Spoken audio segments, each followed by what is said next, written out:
मौर्य साम्राज्य के प्रमुख शासकों का शासनकाल ये रहा। साथियों नमस्कार, मैं हूं वीरेंद्र श्रीवास्तव और आप देख रहे हैं करियर नॉक्स। साथियों, आज का वीडियो आपके लिए बहुत ही महत्वपूर्ण हो सकता है। पता है क्यों? क्योंकि जो इतिहास के स्टूडेंट हैं, अभी मानव इतिहास पढ़ते हैं तो लगभग उनको 7 से 8 हजार 10 हजार सालों का इतिहास पढ़ना पड़ता है। और अगर इतिहास के विषय में पारंगत होना है तो उनको 8-10 हजार साल का इतिहास उनको टिप पर याद होना चाहिए। लेकिन ऐसा होता नहीं है, क्योंकि मानव सभ्यता का इतना बड़ा इतिहास टिप पर याद रखना बड़ा मुश्किल है। और एग्ज़ाम में कभी प्राचीन इतिहास से क्वेश्चन आते हैं, कभी आधुनिक से आ जाते हैं और कभी मध्यकालीन से आ जाते हैं। तो इस कारण से एक क्रमबद्धता जो होनी चाहिए वो दिमाग में नहीं बनी रहती है। क्योंकि इन 7 से 8 हजार सालों के मानव इतिहास को आपको याद रखना हो तो ये वीडियो आपके लिए बहुत ही काम का सिद्ध होगा। साथियों, लगभग हर खास चीज़ को इस वीडियो में डालने का एक प्रयास होगा और इस प्रयास में ये वीडियो लंबा हो सकता है। तो इस कारण से इस वीडियो को 2 से 3 पार्ट में बनाने का प्रयास किया जा रहा है। तो ये वीडियो आने वाले समय में आपके लिए बहुत ही महत्वपूर्ण सिद्ध होगा। तो अब ज़रूरत है इस वीडियो को ध्यान से देखने की, लाभ उठाने की। तो देखते हैं ये वीडियो। आज से लगभग 6000 ईसा पूर्व में मेहरगढ़ से बुर्ज होम, जिसे हम कश्मीर के नाम से जानते हैं, इसमें भारत के प्राचीनतम आवास तथा कृषि, पशुपालन आदि के अवशेष मिले हैं। 5000 ईसा पूर्व से 4000 ईसा पूर्व के मध्य बागोर, जिसे भीलवाड़ा के नाम से जानते हैं, और आदमगढ़, जिसे अब होशंगाबाद के नाम से जानते हैं, इसके निकट आखेटकों द्वारा भेड़ बकरी के पालन के प्रथम अवशेष मिले हैं। 4000 ईसा पूर्व से 3000 ईसा पूर्व में खेतीहरों, पशुपालकों की स्थानीय सभ्यताओं के साक्ष्य मिले हैं। 2500 ईसा पूर्व के समय सिंधु घाटी में पूर्व हड़प्पा सभ्यता के नगरों का विकास, अस्थि एवं प्रस्तर उपकरणों तथा मनकों के आभूषणों के अवशेष व अन्य कई ऐसे साक्ष्य मिले हैं जिसे पता चलता है कि उस समय बहुत ही सुदृढ़ और बेहतर तकनीक की नगरों की व्यवस्था विद्यमान थी।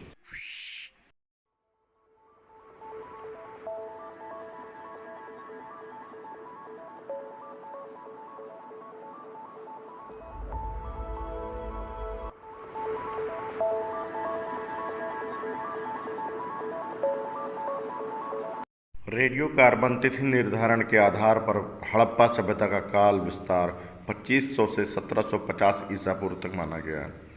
हड़प्पा सभ्यता का पूर्ण विकसित दौर, विघटन तथा स्थानीय सभ्यताओं का उदय 2250 से 2000 ईसा पूर्व तक माना गया है।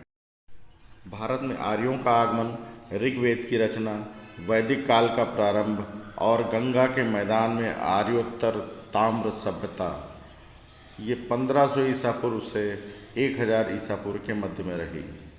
1000 ईसा पूर्व से आर्यों का विस्तार, उत्तर वैदिक काल का प्रारंभ, ब्राह्मण ग्रंथों की रचना और वर्ण व्यवस्था का बीजारोपण के साथ साथ लौह धातु का प्रयोग भी शुरू हुआ। जहाँ 950 ईसा पूर्व महाभारत का युद्ध हुआ, वहीं 800 ईसा पूर्व महर्षि वेद व्यास के द्वारा महाभारत महाकाव्य की रचना की गई और आर्यों का दक्षिण पूर्व दिशा की ओर विस्तार हुआ। 600 ईसा पूर्व से 550 ईसा पूर्व के मध्य उपनिषदों की रचना हुई। आर्यों का विदर्भ तथा गोदावरी तक दक्षिण विस्तार हुआ। 16 महाजनपदों की स्थापना हुई। आर्य सभ्यता में कर्मकांडीय अनुष्ठान प्रतिष्ठित हुआ और 563 से 463 ईसा पूर्व के मध्य बौद्ध धर्म के संस्थापक गौतम बुद्ध का जीवन काल रहा। गौतम बुद्ध का जन्म लुम्बिनी में और मृत्यु कुशीनगर में हुआ। 599 ईसा पूर्व से 257 ईसा पूर्व के मध्य जैन धर्म के पुनर्प्रतिष्ठापक वर्धमान महावीर का जीवन काल रहा, जिनका जन्म कुंडग्राम और मृत्यु पावापुरी कुशीनगर में हुआ। 544 ईसा पूर्व से 492 ईसा पूर्व तक गौतम बुद्ध के समकालीन बिंबिसार का राज्यकाल रहा। वहीं मगध राज्य की श्रेष्ठता चहुओर सिद्ध हुई। 517 ईसा पूर्व से 509 ईसा पूर्व तक ईरान के हखमनी वंश के सम्राट डेरियस प्रथम के साथ प्रथम विदेशी आक्रमण किया गया आर्यों की, जिसमें पराजय हुई। यूनानी नौसेनापति स्काईलैक्स द्वारा सिंधु नदी पर गायों को खोजने का अभियान शुरू किया गया। 492 ईसा पूर्व से 460 ईसा पूर्व के मध्य बिंबिसार के पुत्र अजातशत्रु का राज्यकाल। 412 ईसा पूर्व से 344 ईसा पूर्व तक शिशुनाग वंश का शासनकाल रहा। अवंत के प्रद्योत वंश का मगध साम्राज्य में विलय भी हुआ। 400 ईसा पूर्व में संपूर्ण दक्षिण भारत में आर्यों का प्रभुत्व हुआ। संभवतः श्रीलंका तक इसका विस्तार रहा। और 344 ईसा पूर्व में महापद्म नंद द्वारा मगध में नंद वंश की स्थापना की गई। 326 ईसा पूर्व में नंदवंशी राजा घनानंद की सैन्य शक्ति से प्रभावित होकर सिकंदर के सैनिकों का वापस लौटने का इरादा हो गया। वापसी मार्ग में बेबीलोन में सिकंदर की मृत्यु हो गई। 322 ईसा पूर्व में चंद्रगुप्त मौर्य द्वारा कौटिल्य की मदद से नंद शासक घनानंद को पराजित कर मौर्य वंश की स्थापना चंद्रगुप्त मौर्य ने की। 315 ईसा पूर्व में इंडिका के लेखक तथा सेल्यूकस के दूत मैग्नस्थनीस का भारत में आगमन हुआ। 298 ईसा पूर्व से 273 ईसा पूर्व के मध्य चंद्रगुप्त मौर्य के पुत्र बिंदुसार का राज्यकाल रहा। 273 ईसा पूर्व से 232 ईसा पूर्व के मध्य अशोक का शासनकाल रहा। मौर्य वंश का स्वर्ण युग रहा। अशोक द्वारा कलिंग की मौर्य साम्राज्य के प्रमुख शासकों का शासनकाल ये रहा। चंद्रगुप्त मौर्य 322 ईसा पूर्व से 298 ईसा पूर्व, बिंदुसार 298 ईसा पूर्व से 272 ईसा पूर्व, अशोक 259 ईसा पूर्व से 232 ईसा पूर्व, दशरथ मौर्य 232 ईसा पूर्व से 224 ईसा पूर्व, संप्रति 224 ईसा पूर्व से 215 ईसा पूर्व, शालिशुक 215 ईसा पूर्व से 202 ईसा पूर्व, देववर्मन 202 ईसा पूर्व से 195 ईसा पूर्व, शतधन्य 195 ईसा पूर्व से 187 ईसा पूर्व, बृहद्रथ 187 ईसा पूर्व से 180 ईसा पूर्व। 185 ईसा पूर्व में अंतिम मौर्य शासक बृहद्रथ की हत्या कर मौर्य सेनापति पुष्यमित्र शंग द्वारा शुंग वंश की स्थापना की गई। 190 ईसा पूर्व से 171 ईसा पूर्व के मध्य यवन शासक डेमेट्रियस का राज्यकाल रहा। 165 ईसा पूर्व में कलिंग शासक खारवेल द्वारा पांड्य तथा चोल राज्य पर विजय प्राप्त की गई। 155 ईसा पूर्व से 130 ईसा पूर्व तक सबसे प्रसिद्ध यवन शासक मिनांडर का राज्यकाल रहा। 145 ईसा पूर्व में चोल राजा एलारा ने श्रीलंका के शासक असेल पर विजय प्राप्त की तथा वहां लगभग 50 वर्षों तक शासन किया। 128 ईसा पूर्व में युची आक्रमण के भय से शक कबीलों का भारत में पंजाब से प्रवेश। 71 ईसा पूर्व में शुंग वंश के अंतिम शासक देवभूति की हत्या, वसुदेव के द्वारा कर्ण वंश की स्थापना की गई। 60 ईसा पूर्व में आंध्र में शिमुक द्वारा सातवाहन वंश की स्थापना की गई। 58 ईसा पूर्व में उज्जैन के शासक विक्रमादित्य द्वारा विक्रम संवत का प्रारंभ किया गया। 50 ईसा पूर्व दक्षिण भारत में सातवाहन वंश की शुरुआत हुई। 22 ईसा पूर्व में रोम के शासक आगस्टस के दरबार में पांड्य राजदूत पहुंचा। चोल पांड्यों का रोम में व्यापारिक संबंध स्थापित हुआ। 13 से 14 ईस्वी के मध्य शक शासक गोंडोफेरेंस का शासन हुआ। प्रचार हेतु रोमन संत सेंट टॉमस का भारत में आगमन। 15 ईस्वी में कुषाणों का भारत में प्रवेश हुआ। 64 ईस्वी में उत्तर पश्चिमी भारत में शक-विम कडफाइसिस का राज्य हुआ। 78 ईस्वी में कुषाण वंश के महानतम शासक कनिष्क का राज्यारोहण, उसके द्वारा शक संवत का प्रारंभ। 78 से 101 ईस्वी के मध्य में कनिष्क का शासनकाल। चौथी बौद्ध संगति का कश्मीर में आयोजन। 100 ईस्वी में अश्वघोष द्वारा सौंदरानंद तथा बुद्धचरित एवं कुमार लाट के द्वारा कल्पमिदिता की रचना। 100 से 200 ईस्वी के मध्य में संगम युग में करिकाल का शासन रहा। त्रिचनापल्ली के निकट कावेरी नदी पर सिंचाई बांध का निर्माण किया गया। 109 से 132 ईस्वी के मध्य में महानतम सातवाहन शासक गौतमी पुत्र सातकर्णी द्वारा राज्य का विस्तार किया गया। 150 ईस्वी में बघेलखंड, वाराणसी तथा आगे चलकर मथुरा तक के क्षेत्र में भारशिव नागाओं की विभिन्न शाखाओं का राज्य रहा।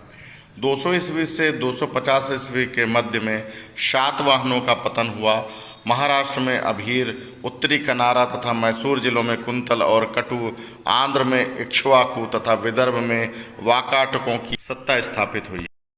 300 से 800 ईस्वी में कांची में पल्लवों का शासनकाल रहा।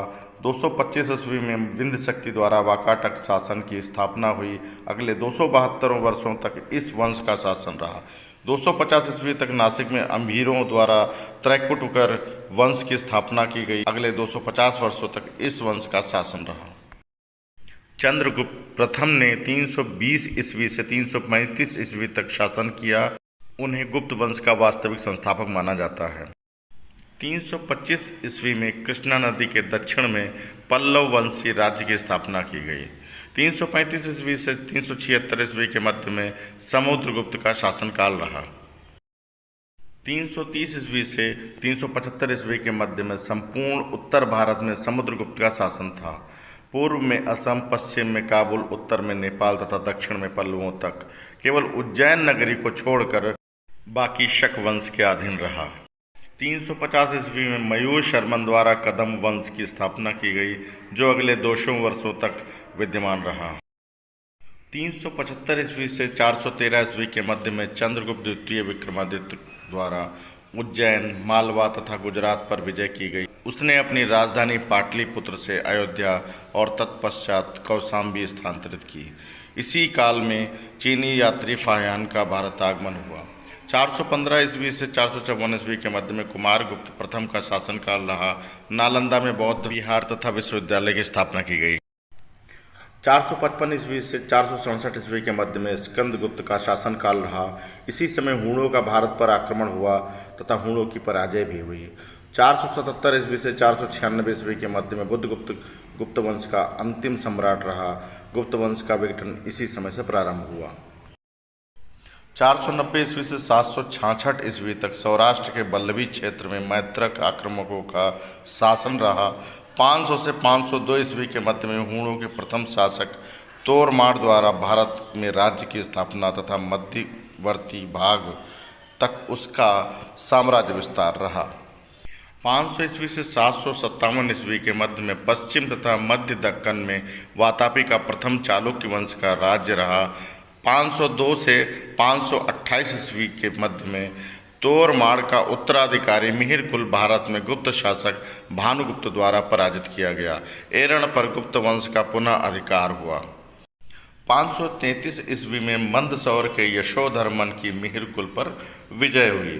540 ईस्वी में परवर्ती गुप्त तथा गुप्त वंश की मुख्य शाखा का अंत हुआ।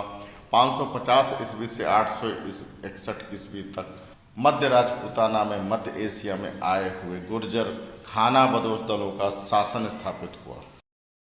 752 ईस्वी में मौखरी वंश के शासक यशोवर्मन की मृत्यु हुई। 600 से 1200 ईस्वी के मध्य पश्चिम तथा दक्षिण भारत में अनेक सामंतों के द्वारा स्वतंत्रता की घोषणा की गई। अनेक छोटे बड़े राज्यों का उदय हुआ। बंगाल में गौड़, खंग, वर्मन, पाल तथा सेन वंश, उज्जैन में गुर्जर प्रतिहार, कन्नौज में प्रतिहार, उड़ीसा में भौम, भंज, सोम तथा पूर्वी गंग वंश, असम में भास्कर वर्मा, गुजरात में चालुक्य, धारा में परमार्थ, नर्मदा त्रिपुरी तथा उत्तर प्रदेश में कलुचरी, राजस्थान में चहमान, बुंदेलखंड में चंदेल, कन्नौज में गढ़वाल, कश्मीर में कारकोट, उत्पल में लोहार, अफगानिस्तान, पंजाब में हिंदू शाही वंश का शासन रहा। सन 606 से 647 ईस्वी के मध्य हर्ष का शासनकाल रहा। चीनी बौद्ध यात्री ह्वेनसांग का भारत आगमन। बाणभट्ट ने हर्षचरित की इसी समय रचना की। 630 ईस्वी से 970 ईस्वी के मध्य में पूर्वी दक्कन में वेंगी के पूर्वी चालुक्यों का शासनकाल रहा। 636 से 637 ईस्वी के मध्य में खलीफा उमर के समय में अरबों का दक्षिण भारत पर पहला अभिलिखित हमला। 643 ईस्वी में चीनी यात्री ह्वेनसांग की चीन वापसी। 647 ईस्वी में तिब्बत से कन्नौज आते हुए ह्वेनसांग पर किसी स्थानीय सामंत के द्वारा हमला किया गया, जिसमें हर्षवर्धन की मृत्यु हो गई।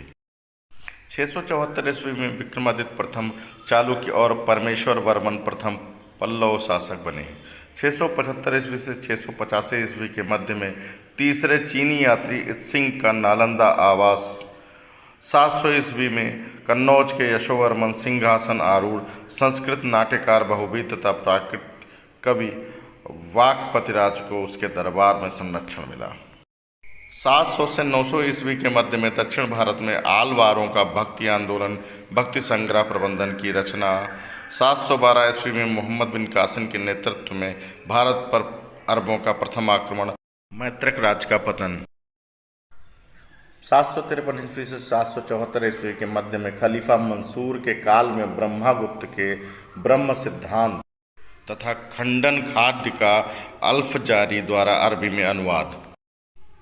757 ईस्वी से 973 ईस्वी के मध्य में दक्षिण भारत के मान्यखेत में राष्ट्रकूटों का शासनकाल रहा। 740 ईस्वी से 1036 ईस्वी के मध्य में उत्तर भारत में गुर्जर प्रतिहारों का आधिपत्य, अरबों का प्रतिरोध रहा। 746 ईस्वी से 974 ईस्वी के मध्य में छाप या छापोटकट गुर्जर कबीले द्वारा 746 ईस्वी के आसपास अनिलपुर की स्थापना, जो 15वीं सदी तक पश्चिम भारत का प्रमुख नगर रहा। 786 ईस्वी से 808 ईस्वी के मध्य में ईरानी शासक खलीफा हारून अल रशीद का शासनकाल रहा। बरमस्क द्वारा भारत के अनेक वैद्यों, ज्योतिषियों, रसायन शास्त्रियों, विचारकों को बगदाद बुलाकर उनसे इन विषयों के अनेक ग्रंथों का अरबी में अनुवाद करवाया गया। 824 ईस्वी से 924 ईस्वी के मध्य में वैष्णव भक्ति काल का प्रभाव रहा। 831 ईस्वी से 1310 ईस्वी के मध्य में चंदेलों द्वारा बुंदेलखंड में स्वतंत्र राज्य की स्थापना, अनेक विष्णु मंदिरों और खजुराहों के मंदिरों का भी निर्माण किया गया। 840 ईस्वी से 890 ईस्वी के मध्य में सतलज से नर्मदा नदी तक मिहिर भोज या भोज का शासन रहा। 950 ईस्वी से 1200 ईस्वी के मध्य में इंदौर के पास धारा में परमारों का राज्य रहा, जिनमें मुंज तथा भोज प्रसिद्ध राजा हुए। भोज ज्योतिष, काव्यशास्त्र, वास्तुकला तथा संस्कृत के विद्वान थे। 973 ईस्वी से 1189 ईस्वी के मध्य में दक्षिण भारत में कल्याणी का द्वितीय चालुक्य वंश का शासन रहा। 974 ईस्वी से 1240 ईस्वी के मध्य में चालुक्यों का अनिलपुर, सौराष्ट्र तथा आबू क्षेत्र में प्रभुत्व रहा। चालुक्य शासक मूलराज का शासनकाल 974 ईस्वी से 995 ईस्वी के मध्य में पश्चिम भारत में रहा। 985 ईस्वी से 1014 ईस्वी तक चोल शासक राजराज का शासनकाल, भूमि सर्वेक्षण का प्रारंभ इसी काल में हुआ। 986 ईस्वी से 87 ईस्वी के मध्य में खुरासनी शासक अलब्तगीन के गुलाम सुबुक्तगीन का काबुल कंधार में हिंदू शाही शासक जयपाल पर प्रथम आक्रमण, जयपाल पराजित हुआ। 997 ईस्वी से 998 ईस्वी के मध्य में सुबुक्तगीन की मृत्यु हुई। महमूद गजनवी खुरासान की गद्दी पर बैठा। 999 ईस्वी में बगदाद के खलीफा द्वारा महमूद गजनवी को स्वतंत्र शासक के रूप में मान्यता दी गई। 1000 ईस्वी में महमूद गजनवी का भारत पर प्रथम आक्रमण, स्थानीय जनता पर लूट तथा जबरन धर्म परिवर्तन किया गया। 1002 ईस्वी में महमूद गजनवी का तीसरा आक्रमण, आनंदपाल से युद्ध। 1010 ईस्वी में आनंदपाल अपमानजनक शर्तों पर महमूद गजनवी का सामंत बना। 1011 से 1012 के मध्य में महमूद का थानेश्वर पर हमला, उत्तर पश्चिम भारत में हिंदू शाही वंश के छोटे बड़े सभी राज ध्वस्त। 1013 ईस्वी में आनंदपाल की मृत्यु, पुत्र त्रिलोचन पाल उत्तराधिकारी बना। 1014 ईस्वी में तोसी की लड़ाई में त्रिलोचन पाल परास्त। झेलम तक का क्षेत्र महमूद गजनवी के राज्य में सम्मिलित किया गया। 1014 से 1044 ईस्वी के मध्य में चोल राजा राजेंद्र का शासनकाल रहा। श्रीलंका की विजय 1018 में की गई। बंगाल पर आक्रमण 1021 में। 1017 ईस्वी में शंकराचार्य के मायावाद का खंडन कर विशिष्टाद्वैतवाद मत की स्थापना करने वाले वैष्णव आचार्य रामानुज का जन्म हुआ। 1018 से 1019 ईस्वी के मध्य में महमूद गजनवी का गंगा नदी यमुना दोआब क्षेत्र पर कब्जा हुआ। 1025 से 1026 के मध्य में गजनवी के द्वारा सोमनाथ मंदिर की लूट की गई और 1026 ईस्वी में अंतिम हिंदू शाही शासक भीमपाल की मृत्यु हुई। काबुल कंधार के हिंदू शाही वंश का इसी समय अंत हो गया। 1027 ईस्वी में महमूद गजनवी का भारत के गुजरात एवं सिंध पर 17वां व अंतिम आक्रमण। 1030 ईस्वी में महमूद गजनवी की मृत्यु हुई। किताबुल हिंद के लेखक अल-बरूनी का भारत आगमन। 1043 ईस्वी में स्थानीय हिंदू राजाओं के द्वारा लाहौर पर पुनः अधिकार कर स्वाधीन राज्य स्थापित करने का प्रयास विफल हुआ। 1044 ईस्वी से 1052 ईस्वी के मध्य में राजेंद्र के उत्तराधिकारी राजाधिराज प्रथम का शासनकाल दक्षिण भारत पर रहा। 1052 से 1064 ईस्वी के मध्य में राजेंद्र द्वितीय का शासनकाल दक्षिण भारत में रहा। 1064 ईस्वी से 1070 ईस्वी के मध्य में वीर राजेंद्र चोल का शासनकाल दक्षिण भारत पर रहा। 1070 ईस्वी से 1120 ईस्वी के मध्य में कुलोत्तुंग प्रथम का शासनकाल रहा तथा आंध्र का चोल राज्य में विलय हुआ। 1162 ईस्वी में द्वैतवादी वैष्णव संत निम्बार्क स्वामी का जन्म हुआ। 1163 ईस्वी में मोहिजुद्दीन मोहम्मद गौरी गजनी का शासक बना। 1167 ईस्वी में संत बासेश्वर का निधन हुआ। 1191 ईस्वी में तराइन का प्रथम युद्ध में राजपूत पृथ्वीराज चौहान के हाथों मोहम्मद गौरी पराजित हुआ। 1192 ईस्वी में तराइन का दूसरा युद्ध हुआ। मोहम्मद गौरी के हाथों पृथ्वीराज चौहान की हार हुई। गौरी के गुलाम कुतुबुद्दीन ऐबक भारत का सूबेदार नियुक्त हुआ। 1192 ईस्वी से 1193 ईस्वी के मध्य में दिल्ली पर कुतुबुद्दीन ऐबक का आधिपत्य हुआ। 1199 ईस्वी में द्वैतवादी संप्रदाय के आचार्य महादेव मध्वाचार्य का जन्म हुआ। 1200 ईस्वी में मोहम्मद गौरी की मृत्यु हो गई। 1206 ईस्वी में कुतुबुद्दीन ऐबक द्वारा दिल्ली सल्तनत की स्थापना की गई। दिल्ली सल्तनत पर शासन करने वाले प्रथम वंश इल्बरी वंश की स्थापना, कुतुब मीनार का निर्माण शुरू हुआ। सन 1210 ईस्वी में कुतुबुद्दीन ऐबक की मृत्यु हुई। आराम शाह उत्तराधिकारी बना। सन 1211 ईस्वी से 1236 ईस्वी के मध्य में इल्तुतमिश का शासनकाल रहा। रणथंभौर पर विजय प्राप्त की। सन 1221 ईस्वी में भारत पर चंगेज खां का हमला हुआ।